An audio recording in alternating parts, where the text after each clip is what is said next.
All right, team, we are back in the Fireside PM podcast, and I have Somer Hackley, who authored the book Search in Plain Sight, which I read maybe a month ago. And I rarely read a book where I'm like, wow, this is like legit useful stuff. It's not just like one blog post that was turned into a book. It felt like it was very thoroughly researched, and you really kind of peeled back the curtain on what it's like from an executive search partner's point of view. So I'm so glad you agreed to come on to the show, and welcome. Yeah, thank you, Tom. It's really great to be here. And I have the book here. If anyone's looking for it, it's called Search in Plain Sight. You can just type that into Amazon or Audible. I did do the audiobook myself, which took forever. But no, what's funny? Writing a book is so hard. But the first time I wrote it as quickly as possible, like one big blog post, and it was terrible. So it took me 2 years to fix that. So I'm glad that came through because that's what it was initially.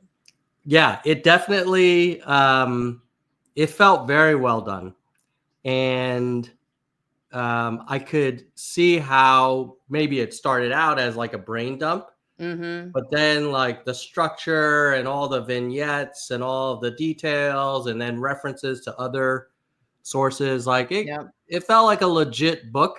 Yeah. Which is great. And Thank you.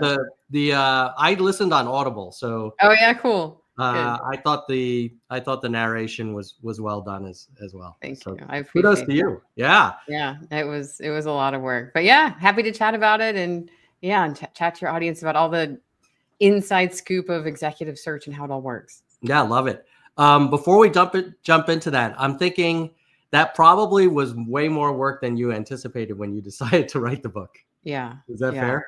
Yes, it was. Well, the thing is, I wanted it to be good. I could have written a terrible book, and what really kept me going, it wasn't like I wanted to write a book. Honestly, I didn't say I want to write a book. I can't wait. Let me find the topic to write the book about. It wasn't that. It was talking to executive job seekers every single day, especially right in the beginning. I launched my firm and then COVID happened 3 weeks later. And it wasn't appropriate for me to do business development when COVID was crazy. Yeah. And also I was freaking out about COVID personally, right? So I just decided to check in. How are you? How's COVID? Do you want me to keep you in mind when this is all over, and everything's back to normal? And I was just chatting with folks. And I found that when you're a recruiter and you call someone with no agenda, you're just like, how are you? They have a lot to say, especially about recruiters, recruiting, the whole thing, lots of questions, and from very senior people,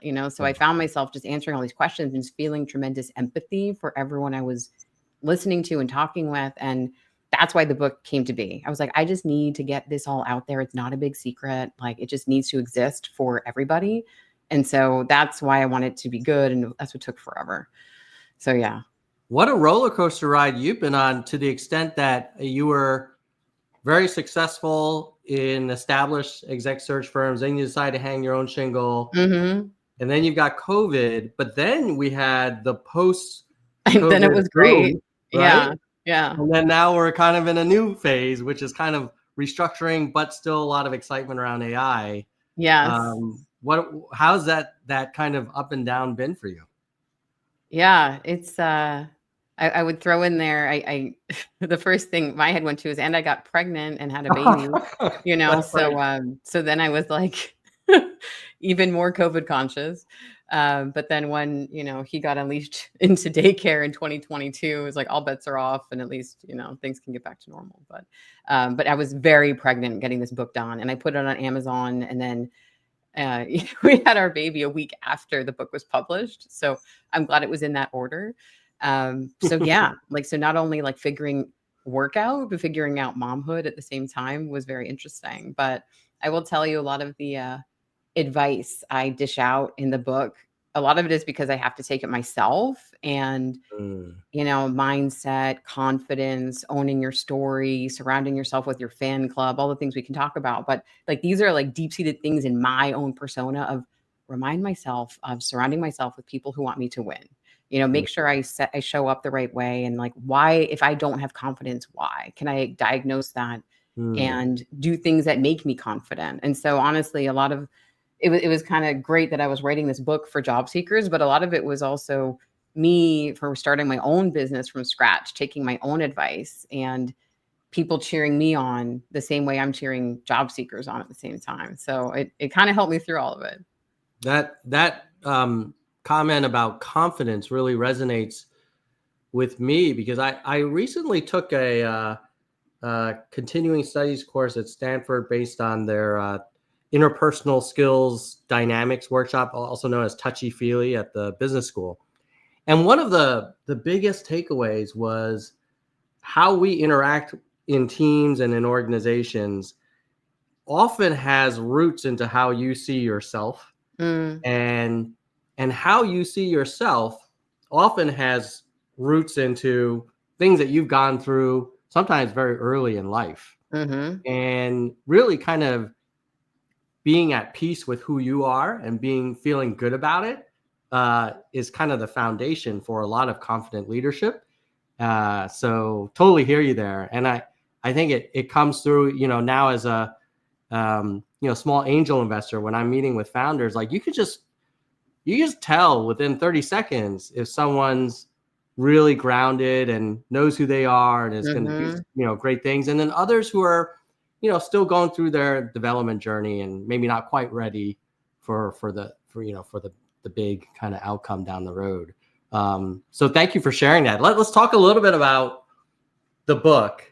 One of the things that struck me was you start the book, or early on in the book, you talk about, hey, sometimes you'll get an email from someone saying, hey, my name's Joe Smith, can you shop me around? And how that's like, no, that's not how we operate. What tell us a little bit more about that misconception and how it really works from the search firm's point of view. Yeah, I had to start the book there. And when I decided to make the book not one big long blog post of me soapboxing about recruiting, and I went out and did all these other interviews and chatted with other executive recruiters, chatted with, job seekers, chatted with, C-level folks that have really won this whole world. The number one misconception I heard from everyone is that job seekers think that recruiters help them get jobs, when in fact, recruiters are filling positions for the companies that have hired them. Now, it's very confusing. There's lots of asterisks in there. But I will say that recruiters do other things like advisory projects, succession planning, research, all kinds of stuff. Now, the reason that it's confusing is there's different types of recruiters. There's contingency recruiters. There's retained recruiters.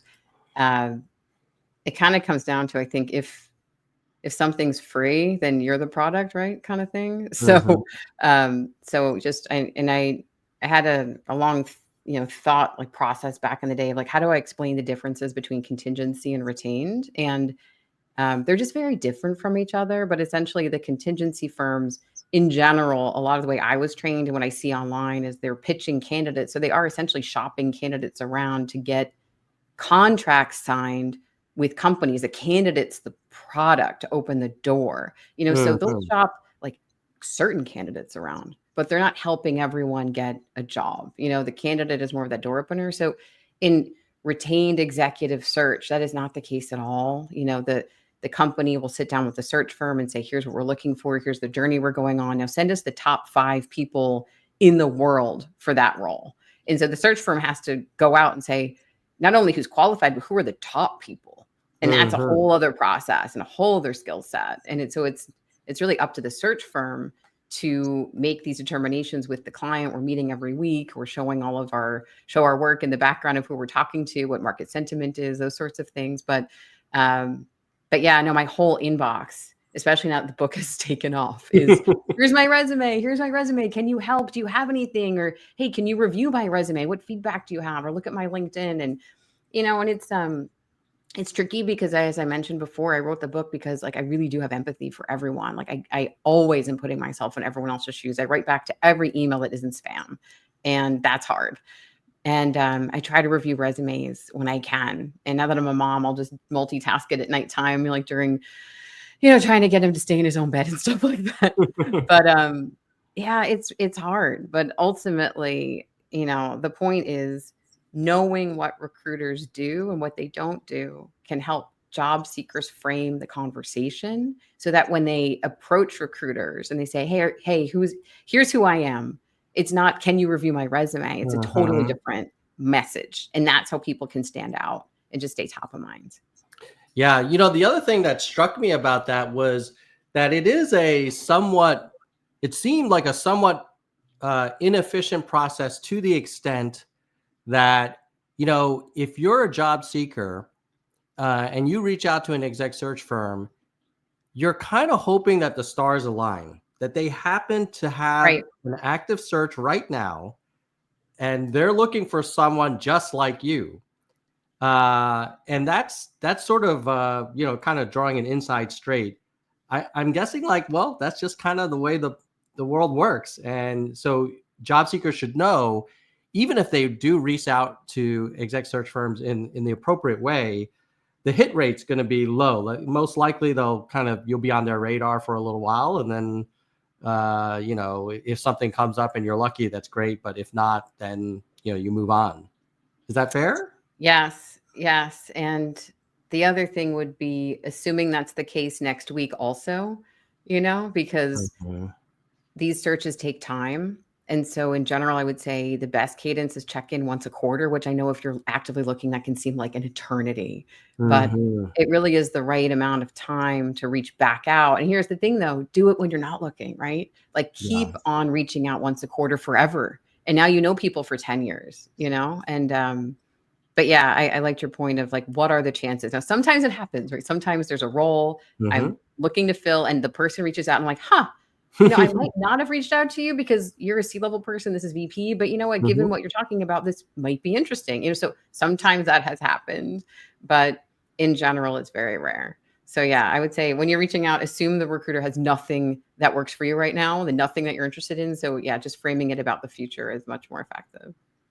And when you do get those great people that reach out to you, but you're not working on a search right now that matches their, expertise or their vertical or whatever, how are you able to keep them in mind for the future? Or is it really I hope they remember to reach back out, 6 months from now? Or do you keep a database and you're able to kind of go back and look at people that you've connected with in the past?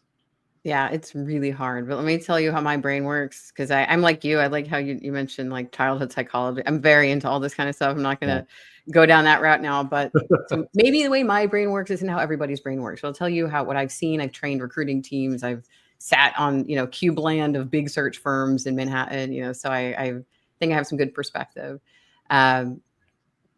The best way to be lodged in someone's brain is when they want to talk to you. It sounds really fundamental, but for example, if I reach out and say, hey, Tom, I'm working on this role. Are you interested? Or do you want to chat with me about it? I'd love to just see if it's for you, or maybe you know someone. A lot of people just say, hey, that's not the right thing for me, but thanks for reaching out. But here's the thing. If you actually spoke with me about it, then I want to talk to you. Now I have you in my brain for this search. I legit, I will look at LinkedIn. I'll be like, I connected with you in 2013. That was your title at that moment. I know exactly what role we talked about. I know exactly, because I know what clients I had, because I tend to have clients for years and years, and I help them build orgs, and and then they'll spark that. And so I'm matching. So I'd say if a recruiter wants to talk to you, talk to them. And it gives you an opportunity to frame yourself, and say, hey, you know what, maybe that's not the right thing, but think of me in this kind of way. And also, I know people for that role you're talking about. So here's some referrals. Now, your question was a little bit different. It was how do you stand out, or how do you become memorable if you're a cold outreach? I would honestly say you have to be referred to be truly remembered, because I'm, again, linking you to something that is known. And then you're staying in my brain. So I'm like, oh, okay, I know this person. They're awesome. And they know awesome people. So now you're going to go in that awesome bucketness of people. Because if no one's vouching for you yet, now I'm just relying on assumptions I'm making about what you've written about yourself and the companies you've worked at. But that's not enough. I definitely will first degree connect with you on LinkedIn. So that way LinkedIn can remind me who I have met with or who I know. Because anyone first degree, there's a reason they're first degree. but I would say getting referred from a trusted source, especially if it's a client, a placement, like the closer that referral is, the more weight it will carry. If you're like, hey, Somer, my old boss, XYZ, he said he used to work with you to hire folks, and like that's a strong recommendation. Yeah, that makes a ton of sense. Now, let's say you, I totally hear you on the awesome by association bonus. Let's say you get on a call with someone, either through a cold outreach or they get referred to you. That first call, they always say like, well, this is just a get to know you thing. But I think in the book you talk about, well, every call is important. Yeah. What are some kind of things that you would want to recommend to people to think about when they're having these kind of very initial calls, how to put the best foot forward and present themselves, as effectively as they can? Yeah. So a few things. I mentioned Adam Grant a lot in the book because I really respect pretty much everything that he says. I'm just such a big fan of his and his work. He talks a lot about being a giver. So I would say approaching those chats with a giving mindset is it's so rare. It just sets people apart. Thinking, hey, what can I give to this recruiter? And even if you're networking in general, like being a giver, like introducing people to other people, hey, maybe you have roles you're working on where I might know people, or hey, I'm happy to share with you some cool industry trends I've been seeing this quarter since I've been looking, the types of companies that are hiring or what's happening with these search processes. Like anything that's market knowledge is a gift. So there's lots of things that you can position yourself as an expert in that recruiters would be like, that is so interesting, that they could sound smart to their clients, right?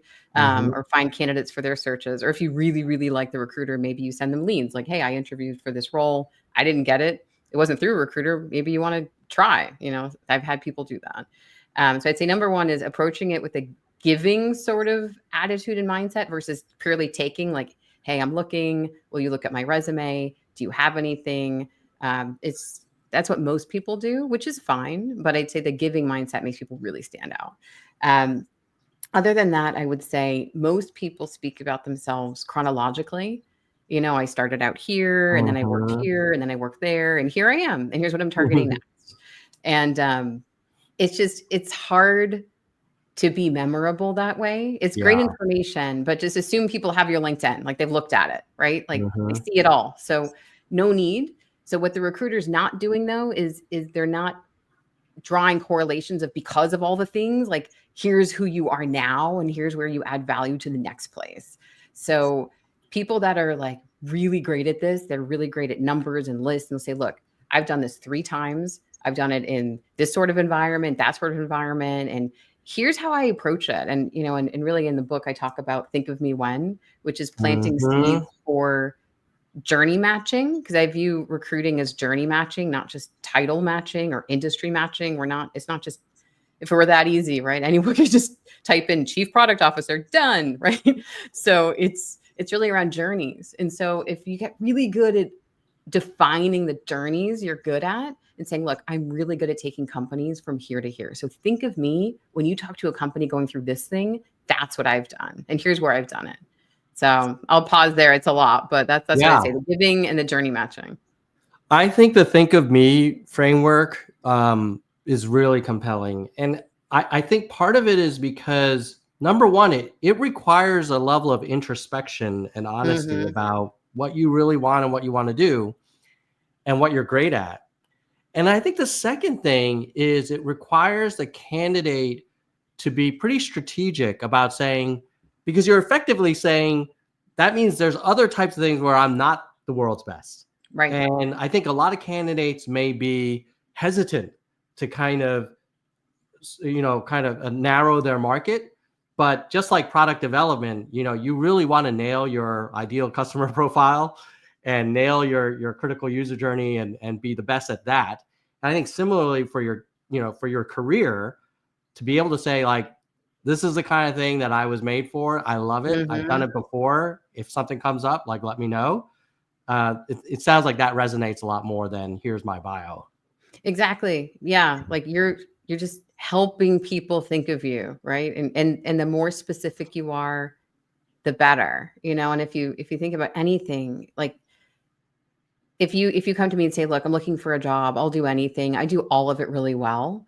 It's not as memorable as if you say, Mm, look, I do this really, really well. And you're very specific with that thing. And then maybe there's another role I'm working on. And I'm like, I don't know if you do this other thing, but let me ask you because you were so confident in the thing you were talking about. So I find that the more confidence you have, the more specific you are, you actually get more opportunities because people mm. will ask you about other things and not assume that you don't do them. So you actually end up getting more versus less, which is interesting.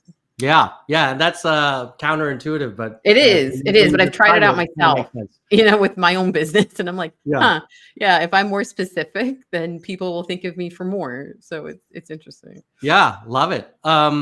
Let's talk now about, okay, you've talked to the candidate and you like them. You think they might be a good fit. You're going to put them on the short list Mhm. or, consideration list. What happens next? Like, how does the next step of the process go where you're, I guess engaging with the client to kind of get their input as well? Yeah. So, I'll try to sum it up briefly, but first and foremost, it comes down to the dynamics between the client and the recruiter, right? So, I've worked with so many different companies, so many geographies, so many locations, so many levels and types of people. And so I'd say the best is when it's a true partnership and you have the executive recruiter who's internal, you have the HR business partner, you have the hiring manager, there's all these stakeholders, and we're all chatting together. We're all partners. We're all discussing profiles and calibrating together versus more of a factory where it's here's a resume. What do you think? Oh, it doesn't have this word on it, so they're a pass. Like that doesn't work. Hmm. But I don't want to assume when I'm giving my answer. I don't want to assume that there's a healthy client recruiter relationship. So let's just assume it's healthy and there's a partnership and everyone is on equal footing Yeah. and everything's set up very, very well. Hmm. And I just have to always disclose things. I've seen so many things. Um, so anyway, so by the point we're at this short list, we've already had some calibration of some candidates. And so in general, the client's like, cool, I appreciate your thoughts on these folks and I'd love to see all of them because you Hmm. understand what we're looking for and I value your opinion on these candidates. So um, in my mind, the recruiter does have a lot of weight and voice in who the client is ultimately seeing. And also like on the flip side, honestly, pulling people from process if I feel like they're not the right culture fit or something is happening through the process. So um I do feel the more that the candidate can view the recruiter as an ally and a trusted partner and someone to be honest with and keep them in the loop on their own process and stuff like that, it will do them an advantage because we're all in this together.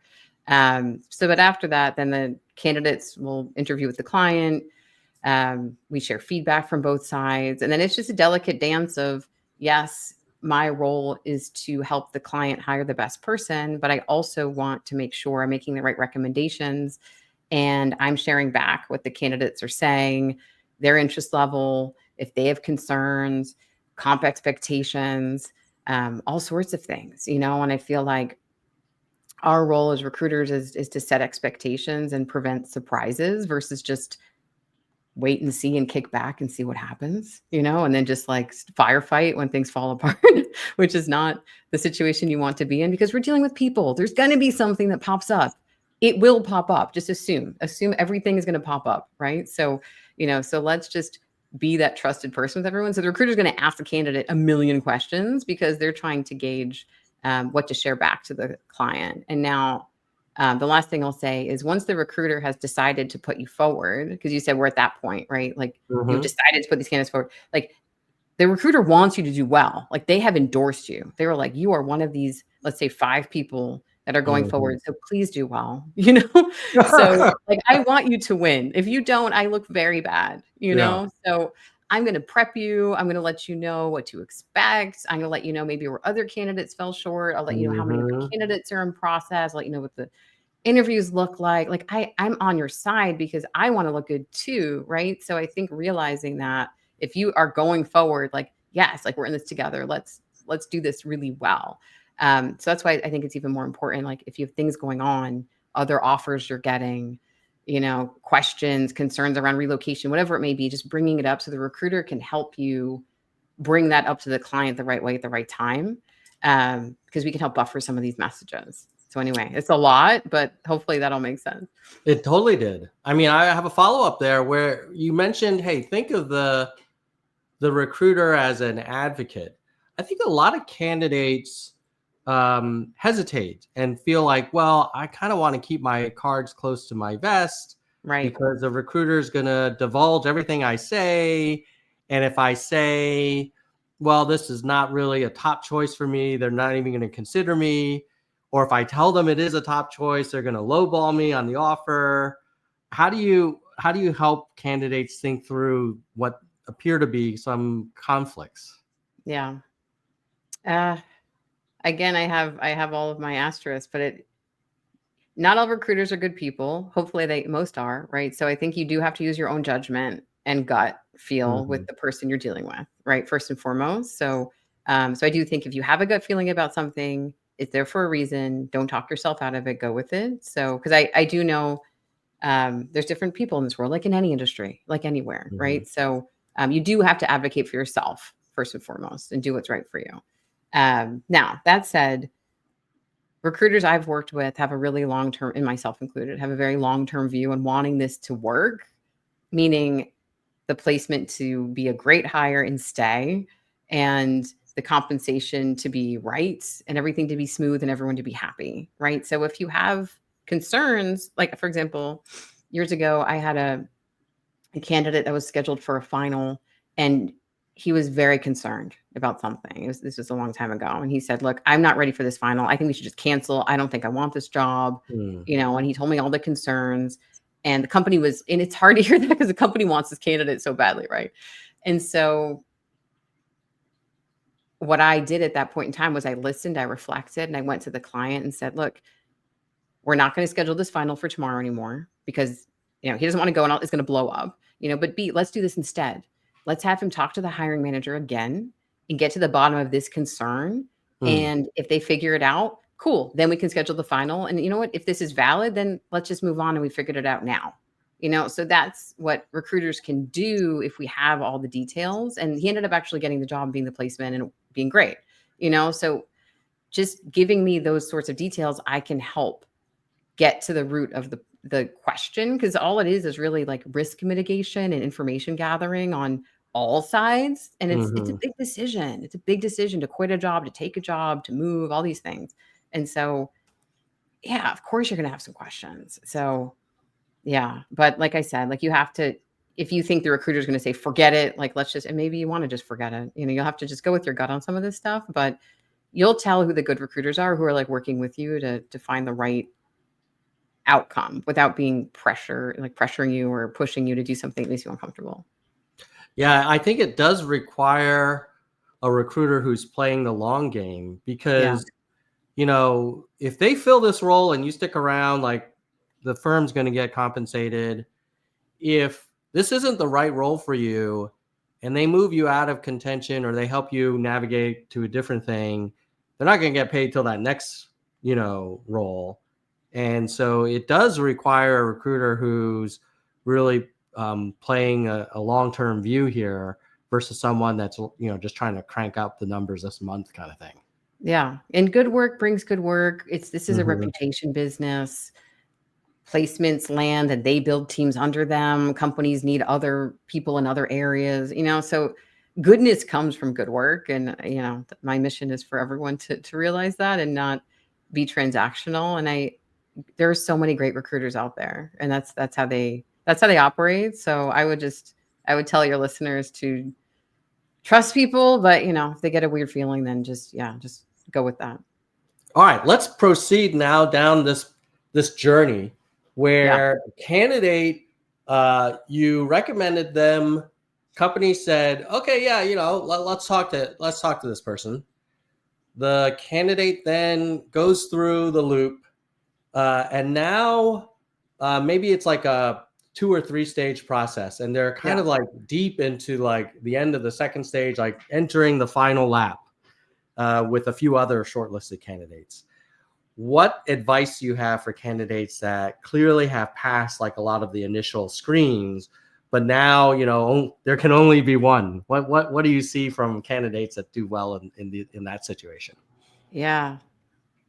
I know that is hard. I actually, I went through a lot of interview feedback about a year ago because people had asked me this question. They're like, "What makes the hire the hire?" I'm not talking about getting to the first round, matching myself to the role and Mhm. having my good stories and, done, did that, right? Like who are they hiring?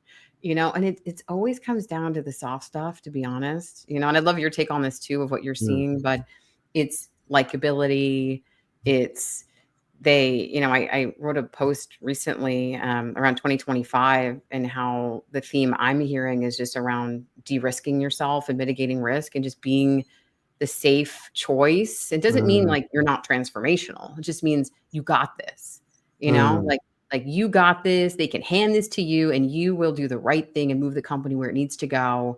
And that could be because you were referred in. It could be because you've done it before. It could be just so many reasons you've got this, or just the way you talk about it, your confidence, right? But I do think likability, curiosity, asking questions that you really want to make sure you're set up for success because you've Mm. done this before. And so, I'd say more often than not, candidates will have follow-ups with the hiring manager before offer, even though they've already met them, because Mhm. they really want to make sure that this is the right thing for them and they have really good questions. And I think those questions give the client comfort that they're making the right choice because those are really good questions. Thank goodness you're asking these questions. You're thinking about this the right way. So I think at that point it comes down to those sorts of things. And um, yeah, because you already you have the skills. That's why you made it that far. Yeah, that's a great insight there, where it's another one of those that may be a little counterintuitive, to the extent that if you're asking really good questions that they generally are going to uncover information that will help make sure you're right, but also like you want to know what you're getting into.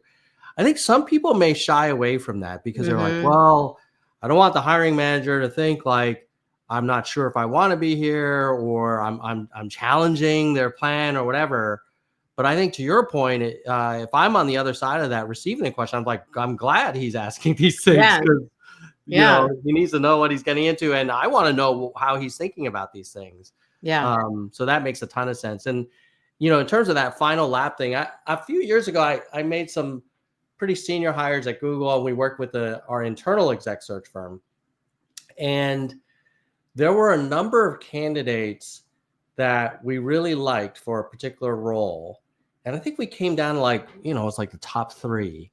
And honestly, I liked them all. Yeah. And ultimately, it was a combination of, well, the rest of the people on the loop were a little bit kind of 51-49 on candidate, one versus two.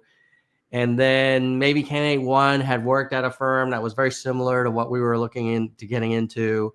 But it was really like by a nose. And later on, I got a call from candidate two saying like, hey, what happened? I thought I did really well. And I was like, look, there was nothing you did wrong. It Yeah. really was. We just had an incredible, slate. And we only had one role we could fill, and we made it to someone else. But it was a real struggle. So, for folks out there who've made it deep in the process, like at that point, like the top candidates could have done a great job. And then it becomes a lot of the soft stuff, or just like a little bit of Mhm. a intuition that makes all the difference. And there's not much you can do about that, like that's just the way it works. Yeah. For those folks, I would recommend, if they can ask, if they have a really close relationship with the recruiter, internal recruiter, whoever it is, if it's a smaller firm like the hiring manager, just ask how many other candidates are scheduled for finals, and when they are, just to give yourself some emotional sanity, while Mm. you're waiting, or just so you can know how much weight to put into it when you're talking at dinner, or you're trying to fall asleep, or you're even thinking, should I apply to new roles or not? Because it's one thing if you're like, you're the only one scheduled for final and it's tomorrow, or if I talked to one candidate who said there were 8 candidates like going for a very like for a big like CTO job, like very far along the line round of interviews. I'm like, that is so many people to break Mm. through a huge process. But knowing that can help you realize how seriously you should be thinking about this, or should you be filling your funnel elsewhere just in case, and things like that. So I think it's all about just setting your own expectations, because that's what's really hard about all of this.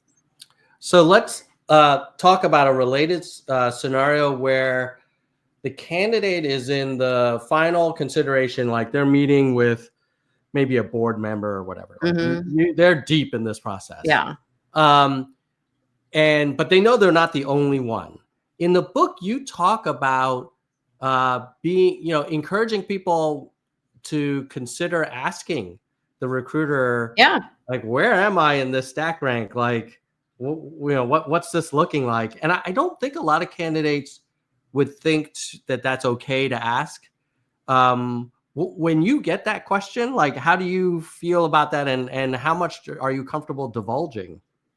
Yeah, I'm okay with them asking. I think as long as it's okay with your personality, if you feel weird asking, it's going to come out really weird, because you're going to be like, I shouldn't ask you this, but like, here's a question that I think I should ask you. Like, you have to just be honest with them while you're asking. Just be like, hey, look, I really want this thing. And, I just want to know like the reality of this coming to fruition, and where do I stand? Like, if you're just, honest with folks, you'll get honesty back. If I know that if things go well, as long as this person is not like inappropriate or something, if things go well, like they will make you an offer, I will tell the person, because I want them to go into that conversation mentally prepared of like, okay, if things go well, I get an offer. And I need to ask that. It's a different conversation if you think that way. You're like, I need to ask the things of this board member. This is my chance to ask the board member these things, versus interviewing, right? Now, if candidates have huge egos and they show up like, I got this thing, and they're just kicked back and not really preparing, or just showing up, as it's done, like that won't go over well. But I rarely honestly have candidates that I put forward that are like just low EQ and just like so like that, because I don't work with companies where that would be a great quality trait. So I find it's fine to tell people that. And I like telling people if they're in the top 3, or if they're top 2, at least, so then they know how to gauge things. I tend to give a lot of information to help people out. Yeah. Related thing I've heard, and I was curious to get your input on this one. I've heard that if you're going through a retained search and you are one of the top candidates, that recruiter is going to be following up with you constantly. And conversely, if you're going through a search and you haven't heard from them, you did an interview with the hiring manager on Tuesday, and it's like Thursday, Friday, you still haven't heard. That's generally not an awesome sign. Is that a fair, kind of rubric to think about, which is like the follow through and follow up from the recruiter is a good indication of how high you are in the consideration list and how quickly you're moving through? I think you need to pay attention to if it's changed dramatically. If this recruiter is the kind of person that you're always chasing, because they're always traveling, or, who knows what's happening, or they're just not on top of their email or text, like, then that's consistent with their personality. I would probably change your time frame from like a Tuesday to a Thursday to if like 2 weeks pass. Like with startups, like they move fast, and certain companies move fast. They give feedback same day. They are moving. They are scheduling next rounds next day. Other companies, they'll schedule, like they'll do a loop where they have 8 people. They don't share feedback in between. And then they schedule a calibration meeting amongst all the 8 people. Maybe it's 6, maybe it's not 8, but they'll schedule a calibration meeting where they all share feedback because they don't want to bias each other by sharing it in advance in writing. And so to get that meeting scheduled, hopefully they've already scheduled it, but that might take a couple days. So, so I wouldn't read into a couple of days. I might read into a couple of weeks, because like, come on. However, I do have a whole chapter in the book about feedback, because it's the biggest pet peeve of everybody, of not getting feedback. And there are many, many other reasons why feedback is not happening. there, like I've seen so many scenarios, like big company things are happening and they just didn't even tell the recruiter, right? So sometimes the recruiter doesn't even know what's going on. Hopefully they do. But there could be other scenarios that have nothing to do with that candidate, right? But it's just other things that they can't share yet. But yeah, if you haven't heard back in a few weeks and you're just like, hi, what's happening? Yeah, like I wrote in the book how this one person just gets bold at that point, like, hey, I'm assuming they are moving on, Right. and and like because they just need to like mentally just get it out of their head, and like if that's not your approach and you don't want to walk away, you can just say like, just be really honest and just saying like, hey, I'm reading into the silence. I'm thinking I'm a no. Like, just let me know if that's not the case because I'm going to pursue some other things. Yeah. But yeah.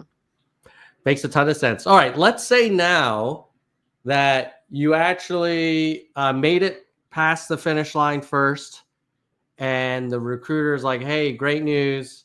They're making you an offer. We'll have some details, in a couple of days, blah, blah, blah.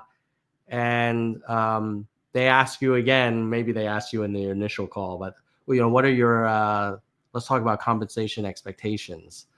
What is your advice there? Is it you make me an offer, or do you lay it out there? What are the best practices? Yeah.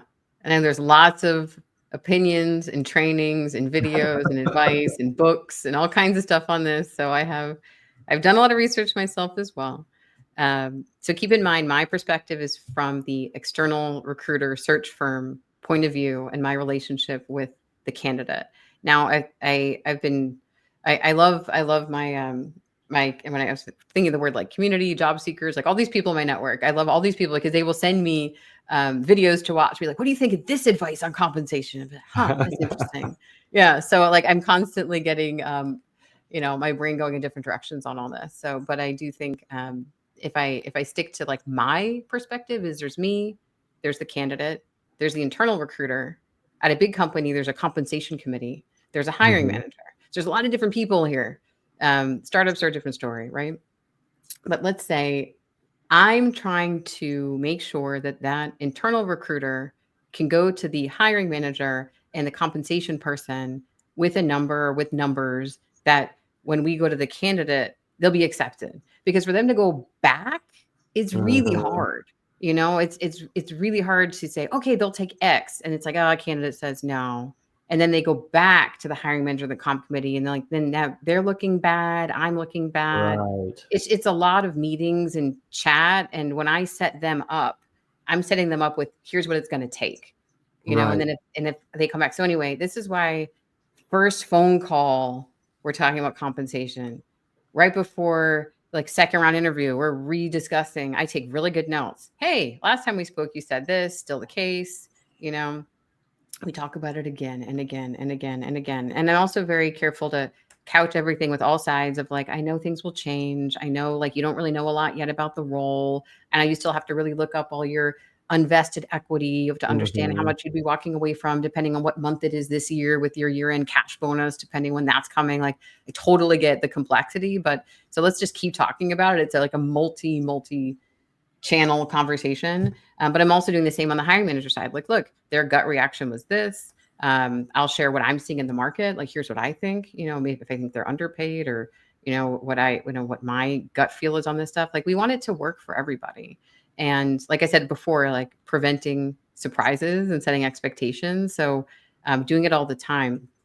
So that way the numbers can ebb and flow and evolve and, really get more crystallized before that internal recruiter goes to the comp committee or HRBP or hiring manager and gets it all done and signed. So I view it as just this like constant conversation.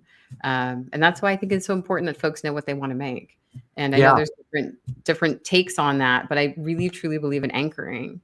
And I've seen it before. And it's because it's me. I'm on this side of the fence. I want the offer to be good. I want you to stay. If you join and you find out people are making a ton more than you'd be very upset. I'm not trying to get you to take it at some strange salary. Like, no, like we're trying to make it work for everybody. And the company's trying to make sure they have parity among all their people too. Right. So people tend to really be mature about this stuff. And I find that the more senior the candidate, the more they really know what they want. And it doesn't have to be one number. It could say, look, for a public company or this kind of role, it would be this sort of thing. If it was Series A startup, then it would probably be this kind of thing, right? Like there doesn't have to be a number. So yeah, love it. Yeah, that's a really important insight that I hadn't thought about, which is if you're the recruiter and you go and the hiring committee or the exec approves some package, and then you go back and the candidate says no, and then she has to go back again. There are probably a lot of scenarios where if you had just put some more cards on the table early, she could have gotten a good first offer, and then you can poke around the edges a little bit after, but then it's much easier than having to like do a big upgrade after they just approved the original comp plan, right? Yeah. Yes. And maybe that person doesn't even know the candidate at a bigger company. Maybe it's some comp person. Like, why am I looking at this again? You already said it would be done. Yeah. You know? So, now, some people out there who listen to this might think like, well, but if I reveal too much, what if I undersell myself or I'm not being fairly compensated? Now they're going to use that against me and say like, well, Bob's only making very low market, so we can just grab him with barely market. I feel like good companies don't do that to people. I truly believe it because they know that you'll leave or they want to pay people fairly. But I think before you interview with your dream company, have other interviews first, reply to those inbound messages where you're like, I don't know, that role's not too great. Interview anyway, just or at least talk to the recruiter, just to gauge, to get some reps on interviewing in your stories, but also understand comp, like make your own data set for you specifically. Like, okay. And then just in Sanjeev in the book, he had an Excel spreadsheet of all the different recruiters and different industries and different comp breakdowns. And he just kept it. He had his own data set of telling, figuring out, and he could ask like, what does that role pay? Or he could just throw a number out and see what they said. And if they're like, oh, wow, like you're very expensive, he'd be like, okay. Or if they were like, oh, you're not expensive, be like, noted. Right. So doing that earlier on other roles can be really, really helpful. Also, there's different comp surveys that some of these big search firms put out. I'm sure you have some. I can share them with you and some of your listeners after. But if I see them on LinkedIn, like follow like a lot of recruiters on LinkedIn, you'll see they'll publish their placement data. It's super interesting. So at least then people have a data set that they didn't have to come up with on their own. Totally. What about an alternate scenario where a candidate sees a role, they love the company, they're like, oh man, I'd love to work at that company, but then the role publishes their comp range and the candidate's like, that's kind of low. Do you recommend that, well, they should move on, or should they go for it and then try and negotiate up later on? Like how should people think about that salary transparency now that's on a lot of JDs? I love all of your specific questions. It's like rapid fire. It's great. So what I would say is don't do anything in writing because you can't react. So I think it might be someone's initial gut feeling, be like, what? Let me write to them right now and be like, my comp is like, this is way too low. Or just like, I would not email anything because you need to talk about it. Right. So I would not discount the whole thing. I would go through with the interview, and I would, if they don't bring it up, you bring it up. Be like, hey, guess what? I saw your comp range posted. I'm actually targeting something else. And this is what you can also say, instead of what I'm targeting, you can say I'm interviewing for other roles paying X. So it's a little bit nuanced and more about the market than about what you want. And say, look, is there any flexibility to even get there?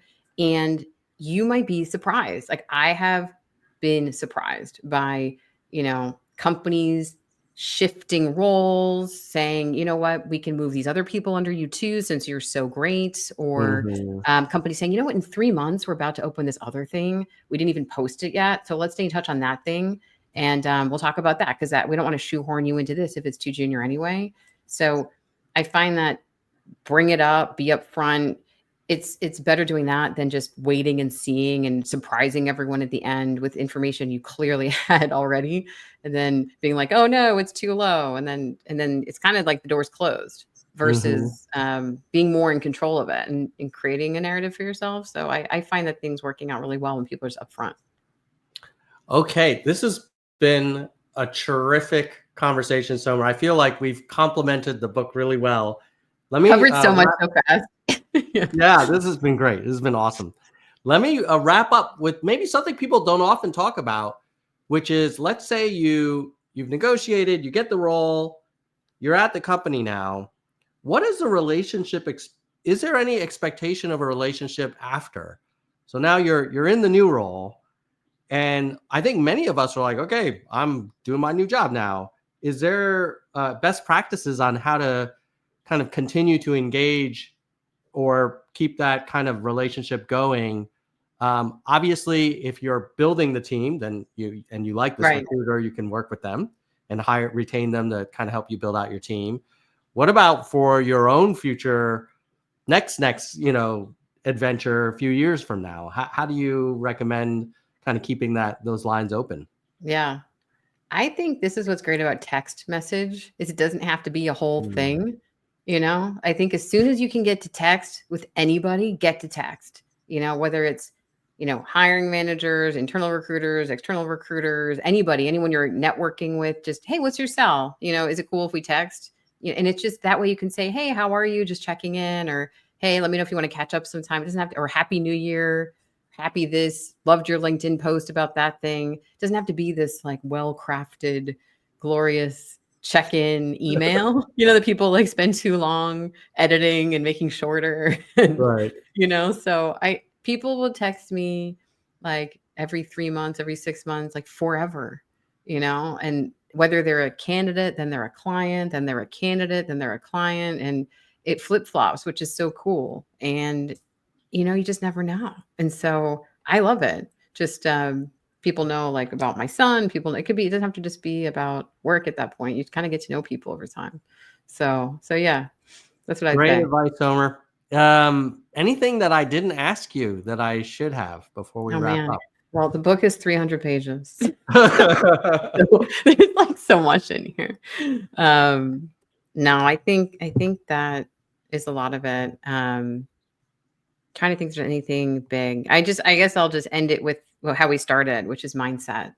Mm, And all this stuff is really easy to talk about, but if you're not confident, if you don't show up to the compensation conversation, to an interview with the right mindset, then it's very hard. And I know that's easier said than done, especially if you've been looking, you're applying online, it's going to the black hole, you're a no, you're this and that. It's surround yourself with people that are cheering you on.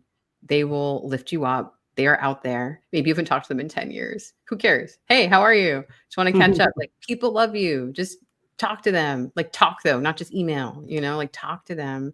And things that are making you have no energy, just stop. Just take a break from that stuff. Like, if it's applying to jobs all day, going crazy, just take a pause. Talk to people instead.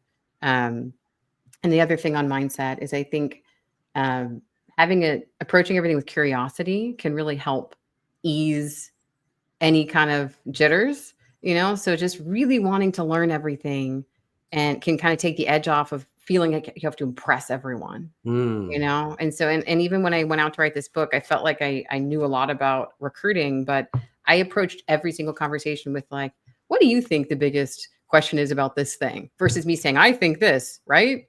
So Hmm. it's different, and it's kind of cool, the things you can learn along the way, and it just kind of takes the edge off. I love it. Before I let you go, one last question. What is your read on the state of the market today for senior product leaders in tech? I mean, I've been through lots of ups and downs and seen, the dot-com implosion, and then the '08 financial crisis, and Yeah. then the '23 restructuring. Well, how do you see things going at the moment? Yeah. Now, and likewise, I started in '02, right after that, and then switched to CT Partners right before Lehman went out of, yeah, so it was just all Hmm. crazy. Um, It's a big question. I've been asking around. I have my own experiences also. At the end of the day, there are jobs out there. There are. There's a lot more noise out there. There's a lot of news, but outside of news, ChatGPT, resumes, job descriptions, automation, there's just a lot of noise. And so it's hard Mhm. to cut through the noise. And I think being human can help. And so the people, like I said in the beginning, people are a little more risk averse these days of making the wrong choice in especially pulling the trigger on these big hires. I think the C level, of course, they're always going to need the C level, but I'm talking about maybe C minus one. Mhm. And I've been hearing from startups or startup candidates that roles are getting pulled, like VP roles are getting pulled, or maybe they're going more fractional or stuff like that. So I think there's Mhm. this whole theme of how do we mitigate risk? So if you can, like, if folks can reflect on, am I viewed as a risk? Why? And how do I talk about that? And how do I de-risk my value prop? Because maybe what you think isn't risky, like I would do some like soul searching and also just asking around if people view you personally as a risk for whatever reason. And then Mm. just owning it and just giving people the confidence that you're not and why. And kind of changing that narrative a bit. Because I think everyone's just looking for some just calm and just, you know, sure thing path forward. So that would be my 2025 update on the Think of Me When. So I appreciate that. Yeah, it's a very, very sober, candid view of where things are. And I think it makes a ton of sense. With less headcount and uncertain headcount, you want to make sure whoever you hire is for sure going to deliver. And you're probably less likely to take chances, even if you could potentially get like a higher impact outcome. You want to play it kind of down the middle if you're a hiring manager in mhm. many of these cases. So great advice. And thank you again, Somer. The link to your book is in the description below for anybody that's watching. And I read the whole thing or listened to the whole thing end to Cool. end, and it was fantastic. So I Thank you. strongly recommend it, not just for candidates, but I think it's great for hiring managers who are going to work with search firms as well. So it kind of addresses a lot of audiences. Awesome. Well, Tom, thanks Anything for else? having me. This Yeah, is fun. Yeah, I it's appreciate been it. fantastic. Thank you so much. All right. You too. Take care. Take care, Somer. Bye Bye. bye. All right. What a cool conversation. I hope you all liked it. I definitely enjoyed Somer's kind of authenticity. And I've not worked with her in the past, but yeah, if I were looking for a search firm to help fill a very senior executive role, I would definitely consider her, partly because I think she is able, as you could tell in the interview, to kind of build trust very quickly. And I could imagine her being able to find win-wins with candidates and companies. But if you're not in the hiring mode, not looking for a search firm, and you're a job candidate, definitely pick up her book. And I think the three things that I took away from the book, just to kind of reiterate, that I think are the most helpful and that I've shared with some of my career coaching clients is, number one, I think the framework of Think of Me When is a really great way to force yourself to crystallize who you are as a product leader or as a product manager, and requires that introspection, but I think makes your positioning way, way clearer than like, oh, I'm a generalist, I'm just a really smart athlete. That might be true, but that's not as actionable for a search firm. I think the second thing was Somer's discussion of the importance of a confident mindset. And, people can feel it.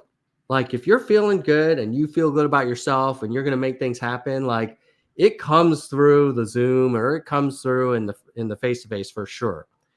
And I think the third thing is, if you understand the full process and you understand how there's this huge funnel of candidates for every one tiny role, I think you will not only navigate the process better, but if you're not batting 1,000, you're not going to beat yourself up either, because there are tons and tons of amazing candidates for these top roles, and they can only make one offer at a time. So hopefully this was useful to you. There's a summary of this and all of my interviews on my Substack, firesidepm.substack.com, right down there. And if you need any career coaching, or if you're a company building out your product team and you want kind of some consulting on product management organizations, reach out anytime. All right, let's get back to work. Bye, team.